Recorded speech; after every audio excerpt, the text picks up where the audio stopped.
Here's a question. When did honest critique become negativity? Why is it that saying, hey, this TTRPG community game license seems a little sketchy, gets you labeled as part of the outrage mill? So today, we're unpacking toxic positivity. Not from players at the table, but from TTRPG publishers, YouTube content creators, aka dungeon tubers, and social media mobs who mistake silence for support. So what is toxic positivity exactly? It's the insistence that everything is great and always viewed from a positive point of view, even when it clearly isn't a positive situation. It's putting on the proverbial rose-colored glasses and seeing all the good things in everything at the detriment of ignoring the bad stuff. Just be nice, don't rock the boat, trust the professionals. Does it sound familiar? Because that's the industry vibe as of late, at least from what I've seen. It shuts down discussion, it silences any kind of critique by poisoning the well and other such debatey type tactics, and it protects the status quo, usually to benefit a brand of some sort. How does it show up in the industry? For example, you're not a lawyer, so you shouldn't comment on this game license. Yeah, okay, cool. But hey, I can read. And some of us have backgrounds in journalism, business, game design, media law, so we know about law, even if we don't practice it as an attorney or, heaven forbid, give any kind of legal advice on YouTube. Quick disclaimer, don't give any legal advice on YouTube unless you are actually a lawyer.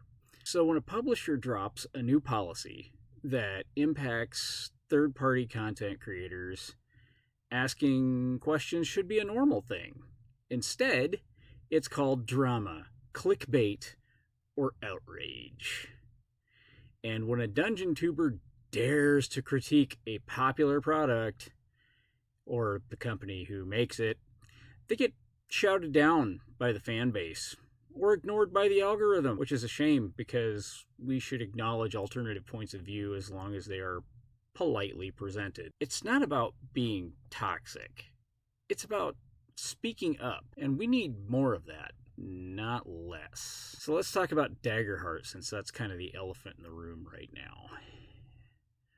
Daggerheart is the new shiny thing, and if you don't praise it, you're labeled as a hater, or worse, part of the outrage mill. How does that song go? Outrage mill! Outrage mill! Something, something, something, outrage mill. And I'm not down, man. I mean, it's like you're telling me I'm a hater before I even opened my mouth because I dared to open my mouth.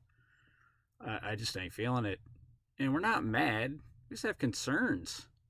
Some of us, maybe we just want the game to improve. Maybe we just want to be able to create third-party content because, that'd be cool. And that way, we're making some money. Daggerheart gets some promotion.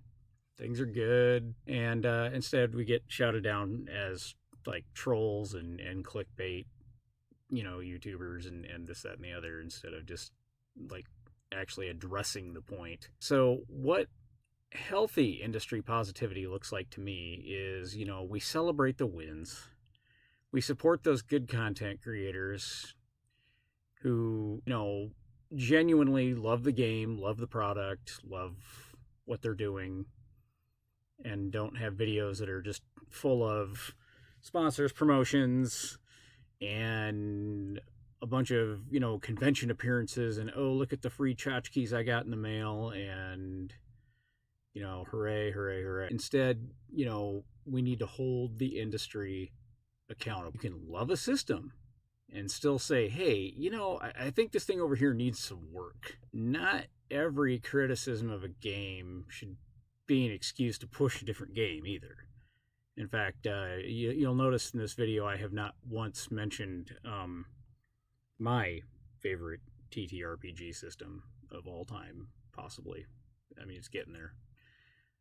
True positivity doesn't mean blind loyalty. It means building something stronger together as a community. And again, I start to question our cohesiveness as a community sometimes because, we don't act like a cohesive community in the tabletop role playing game. Dungeons and Dragons, Daggerheart, whatever your game is, whatever you're into, sometimes we just don't act like a coherent group.